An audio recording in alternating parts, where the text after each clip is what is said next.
Since I was a child, I have had a deep, lifelong love of cinema. Still, increasingly over the past decade or so, I have found that almost everything that is being made is utterly unwatchable garbage. So why do modern films suck so much? The simple answer is that Hollywood has gone woke.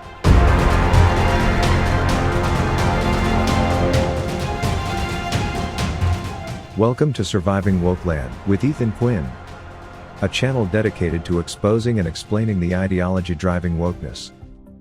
But what is it about wokeness that has destroyed entertainment? To understand this, we must start by asking a different question. Under what environment are great movies produced? I believe it is one in which ideas are free, opinions are unconstrained, and storytellers are left to tell stories from various perspectives and ideological standpoints.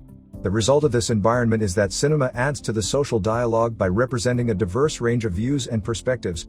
These films ask questions, challenge our preconceptions, and unite us around the commonalities in the shared human experience.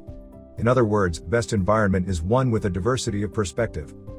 However, wokeness has gaslit society by redefining the idea of diversity. To understand how wokeness views diversity, we must look at what I call the peanut butter principle. Let's imagine a child who is allergic to peanuts goes into a store to buy candy. There are dozens of options for him to choose from, but he happens to see one that contains nuts. Instead of just picking something else, he throws a tantrum, because there is something there that is not for him. And if it's not for him, it should not exist. This is precisely the narcissism with which woke ideology treats diversity. If it's not promoting woke ideology, it's not diverse. And it shouldn't exist. How does this apply to film? Let's imagine you go to the cinema, and there are two movies to choose from. One film has a black cast, and the other is an action film with a white male protagonist. In the past, we would have understood that even between just these two films, there is a range of perspectives, which is diversity. But nowadays diversity is measured on a different standard. Every film must conform to arbitrary race and gender representation, or it's not considered diverse. The movie with a white male protagonist is problematic because, in woke ideology, it perpetuates race and gender stereotypes that promote white supremacy. Just like with the peanut butter principle, it is no longer a matter of something for everyone, but rather everything must be for the woke. That has resulted in every film now having the same ideological perspective. So films may be telling different stories, but all from the same point of view, and with the same message, wokeness. Society has been fooled into accepting ideological conformity under the guise of diversity, and as a Marxist ideology, wokeness knows precisely how to use entertainment as a propaganda tool. During the time of the Soviet Union, cinema, and art in general, was used purely as propaganda. Its purpose was to convey one set of ideological beliefs, and force society to accept them. This so-called art was known as Socialist realism. Oxford Language describes Socialist realism as the theory of art, literature, and music officially sanctioned by the state in some communist countries, especially in the Soviet Union under Stalin, by which artistic work was supposed to reflect and promote the ideals of a socialist society. Socialist realism aimed to promote socialist ideas and values, and demonize everything else. Marxism was exalted as the perfect system, even though the lives of the people who lived under it told a different reality. Можно мне вас поцеловать, товарищ Сталин? За все! За все, что вы сделали для нашего народа! Для нас!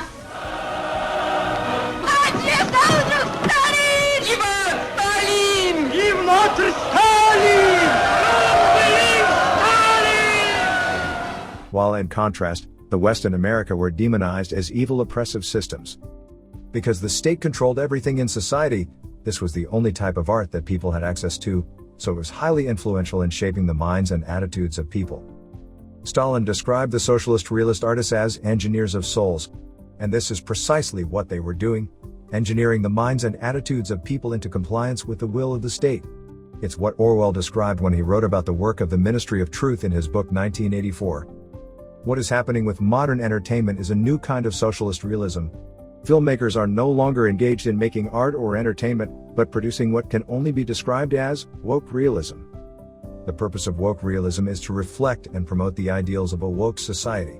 In other words, woke ideology is presented as the model, and anything else is demonized as wrong and oppressive. Woke realism is an attack on traditional liberalism. While socialist realism existed to protect the socialist order, woke realism exists to install it.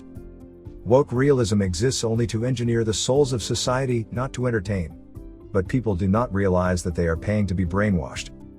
Elmer Davis rightly pointed out that the easiest way to propagandize people is to let a propaganda theme go in through an entertainment picture when people do not realize they are being propagandized.